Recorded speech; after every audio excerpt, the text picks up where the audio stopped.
Bienvenidos una vez más al 221B de Baker Street. Continuemos. Sherlock Holmes, capítulo 5. Nuestro anuncio atrae a un visitante. Nuestras actividades matinales habían sido excesivas para mi delicada salud y por la tarde estaba exhausto. Después de que Holmes se fuera al concierto, me tumbé en el sofá e intenté dormir un par de horas. Fue inútil. Mi mente estaba demasiado excitada por todo lo ocurrido, y en ella se agolpaban las más extrañas fantasías y conjeturas. Cada vez que cerraba los ojos, veía ante mí los crispados rasgos del hombre asesinado. La impresión que me había producido aquel rostro era tan siniestra que me hacía difícil no sentir cierta gratitud por quien lo había borrado de la faz de la tierra. De haber facciones que reflejaran los vicios más detestables, estas eran sin duda las de Enoch J. Brewer de Cleveland. Sin embargo, yo reconocía que debía hacerse justicia y que la depravación de la víctima no implicaba que la ley dejara impune al asesino. Cuantas más vueltas le daba, más sorprendente me parecía la hipótesis de mi compañero de que aquel hombre había sido envenenado.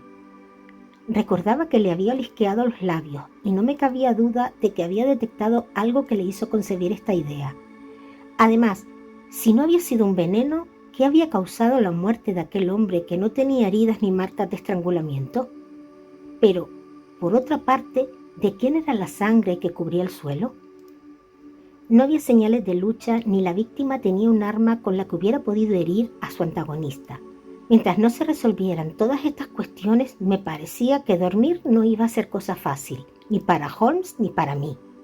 La calma y la seguridad en sí mismo que él mostraba me convencieron de que ya había forjado una teoría que explicaba todos los hechos, pero no tenía la más remota idea de cuál podía ser. Holmes regresó muy tarde, tan tarde que comprendí que el concierto no le podía haber ocupado todo ese tiempo. La cena ya estaba servida antes de que él apareciera. «Ha sido magnífico», dijo mientras tomaba el asiento. ¿Recuerda usted lo que dice Darwin sobre la música? Afirma que la capacidad de producirla y de apreciarla existió en la raza humana mucho antes que la capacidad de hablar. Tal vez por eso influye en nosotros de un modo tan sutil. Persisten en nuestras almas vagos recuerdos de aquellos siglos nebulosos en que el mundo estaba todavía en su niñez. Es una idea bastante amplia, observé. Nuestras ideas tienen que ser tan amplias como la naturaleza, si deben interpretar la naturaleza. ¿Qué le ocurre? No tiene usted buen aspecto. Ese asunto de Brixton Road lo ha trastornado. Sí, lo ha hecho, la verdad. Mis experiencias en Afganistán deberían haberme endurecido más. Vi a mis propios compañeros hechos pedazos en Maiwand, sin perder por ello los nervios. Lo entiendo perfectamente. Estamos ante un misterio que estimula la imaginación, y donde no hay imaginación, no hay horror.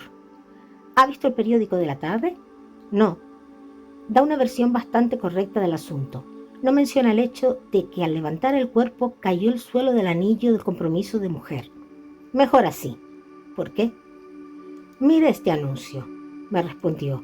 Lo envié esta mañana a todos los periódicos, inmediatamente después de salir de la casa del crimen. Me tendió el periódico y miré el punto que me señalaba. Era el primer anuncio de la columna de Objetos Perdidos. Decía: encontrado esta mañana en Brixton Road un anillo de oro puro de pedida, en plena calle, entre la taberna El Ciervo Blanco y Holland Grove. Dirigirse al Dr. Watson, 221B, Baker Street, entre las 8 y las 9 de esta noche. Discúlpeme por usar su nombre, me dijo Holmes. Si hubiera utilizado el mío, alguno de estos zoquetes hubiera podido reconocerlo y pretender entrometerse en el asunto. De acuerdo, pero suponiendo que alguien acuda, yo no tengo el anillo. Oh, claro que lo tiene, dijo, tendiéndome uno. Este puede servir. Es casi una copia exacta. ¿Y quién espera usted que acuda?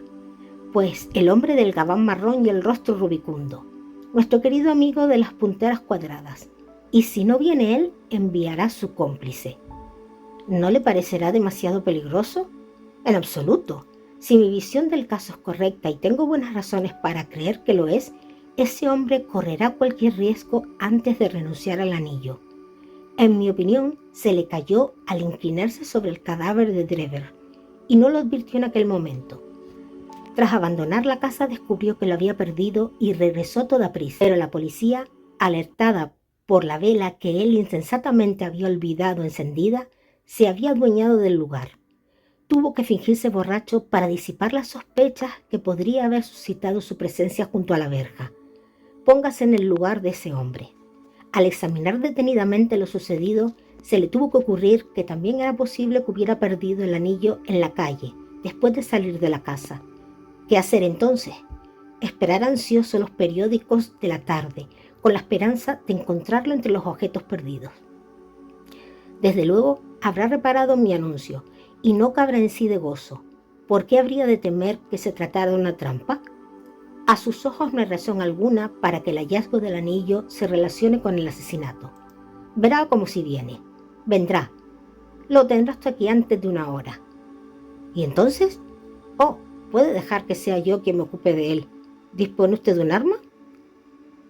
Mi viejo revólver reglamentario y algunos cartuchos. Será mejor que lo limpie y lo cargue. Nos enfrentaremos a un hombre desesperado y aunque lo pille desprevenido, más vale estar preparados para cualquier cosa. Fue a mi dormitorio e hice lo que me pedía. Cuando regresé con el revólver, habían quitado la mesa y Holmes se entregaba a su ocupación favorita, rascar las cuerdas de su violín.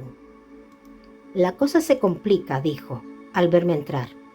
Acabo de recibir respuesta al telegrama que envié a Estados Unidos. Mi visión del caso era correcta. ¿Y consiste en? Pregunté con impaciencia. Mi violín mejoraría con cuerdas nuevas, observó Holmes. Métase el revólver en el bolsillo, Watson. Cuando llegue este individuo, háblele en tono normal. El resto, déjemelo a mí. No lo alarme mirándole con demasiada insistencia. Ahora son las 8, dije consultando mi reloj. Sí, probablemente estará aquí en unos minutos. Abra un poco la puerta. Así está bien. Ahora ponga la llave por dentro. Gracias. Mire este curioso libro viejo que encontré ayer en un tenderete. De Jure inter Genes, editado en latín en Lieja en el año 1642. La cabeza del rey Carlos todavía seguía sobre los hombros cuando se imprimió este librito de lomo marrón. ¿Quién lo imprimió? Philippe de Croix. Quienquiera que fuese. En la guarda escrito en tinta borrosa se lee Ex libris William White. Me pregunto quién sería el tal William White. Un pragmático jurista del siglo XVII, supongo. Su escritura tiene rasgos legalistas, pero parece que ahí viene nuestro hombre. Mientras hablaba, sonó con insistencia la campanilla. Holmes se levantó sin hacer ruido y aproximó su silla a la puerta. Percibimos los pasos de la criada a través del vestíbulo y el seco chasquido del pestillo al abrirlo. ¿Vive aquí el doctor Watson?, inquirió una voz clara pero un poco áspera. No pudimos oír la respuesta de la criada, pero la puerta se cerró y alguien empezó a subir la escalera. Los pasos eran inseguros y nuestro visitante arrastraba los pies. Al oírlos, cruzó por el rostro de mi compañero una expresión de sorpresa. Avanzaron despacio por el pasillo y sonó un golpecito en la puerta. «¡Adelante!», exclamé. A mi requerimiento, en lugar del individuo violento que esperábamos, entró renqueando en la habitación una mujer muy vieja y arrugada. Parecía deslumbrada por el súbito resplandor de la luz, y tras doblar la rodilla en una reverencia, se nos quedó mirando con ojos legañosos y parpadeantes, mientras sus dedos temblorosos hurgaban en su bolsillo. Eché una mirada a mi compañero, cuyo rostro había adquirido una expresión tan desolada que me costó un esfuerzo contener la risa. La vieja sacó un periódico de la tarde y señaló nuestro anuncio. «Es esto lo que me ha traído aquí, buenos caballeros», dijo haciendo otra reverencia. «Un anillo de oro de pedido de Brixton Road. Pertenece a mi hija Sally, casada desde hace solo el tiempo de 12 meses y con un marido que es camarero en uno de los barcos de la Union Line. Y no quiero ni pensar lo que dirá si va y vuelve y la encuentra a ella sin anillo, porque ya es bastante bruto cuando está bien, pero cuando está trompa brutísimo. Para que ustedes sepan, Sally fue al circo anoche con...» ¿Es este el anillo?, pregunté. Gracias a Dios, gritó la vieja. Sally será esta noche una mujer feliz. Sí, este es el anillo. ¿Y cuál es su dirección?, pregunté cogiendo el lápiz. El 13 de Duncan Street en Hatchet, muy lejos de aquí. Brixton Road no cae entre ningún circo y Hatchet, dijo Sherlock Holmes con acritud. La vieja dio media vuelta y lo miró fijamente con sus ojillos enrojecidos. El caballero me preguntó mi dirección, dijo. Sally vive en el 3 de Mayfield Place, Penham. ¿Y el apellido es? El mío es Sawyer y Sally es Dennis, porque se casó con Tom Dennis, que es el tipo listo y honrado cuando está en el mar. Todo hay que decirlo. Aquí tiene su anillo, señora Sawyer, le interrumpí, obedeciendo una señal de mi compañero. Es evidente que pertenece a su hija y me alegra poder devolverlo a su legítimo dueño. Farfullando bendiciones y protestas de agradecimiento, la vieja se lo metió en el bolsillo y se fue, arrastrando los pies, escalera abajo. En el preciso instante en que ella salió de la habitación, Holmes se levantó de un salto y corrió a su dormitorio. Regresó enseguida arropado en un amplio abrigo y una bufanda. Voy a seguirla, me dijo apresuradamente. Tiene que ser su cómplice y me llevará hasta él. Espéreme levantado. La puerta del vestíbulo acababa de cerrarse de golpe cuando Holmes bajaba ya la escalera. Mirando por la ventana, pude ver que la vieja caminaba penosamente por la acera de enfrente y que su perseguidor la seguía a poca distancia. O toda su teoría estaba equivocada, me dije, o está a punto de introducirse en el corazón del misterio. No hacía falta que me pidiera que le esperara levantado, porque sentía que no iba a poder conciliar el sueño hasta conocer el resultado de su aventura. Eran casi las 9 cuando Holmes se marchó. Yo no tenía ni idea del tiempo que podía tardar, pero me senté impasible, dando chupadas a mi pipa y hojeando Pies de Bohème de Henry Murger. Dieron las 10 y oí los ligeros pasos de la criada yendo a acostarse. Las 11, y cruzaron ante mi puerta los pasos más solemnes de la casera, que se dirigía también a la cama. Eran casi las 12 cuando oí el seco sonido de la llave de mi compañero. Supe al instante, al ver su expresión, que no había tenido suerte. La contrariedad y el regocijo parecían luchar en su interior, hasta que de pronto se impuso el sentido del humor y prorrumpió en una estrepitosa carcajada. Por nada del mundo quisiera que los de Scotland Yard se enteraran de esto, exclamó, mientras se desplomaba en su sillón. Me he burlado de ellos tantas veces que no dejarían de echármelo en cara el resto de mis días. No puedo permitirme reír, porque sé que a la larga me saldré con la mía. ¿Qué ha pasado, pues?, pregunté. Oh, no me importa narrar un episodio que me deja en mal lugar.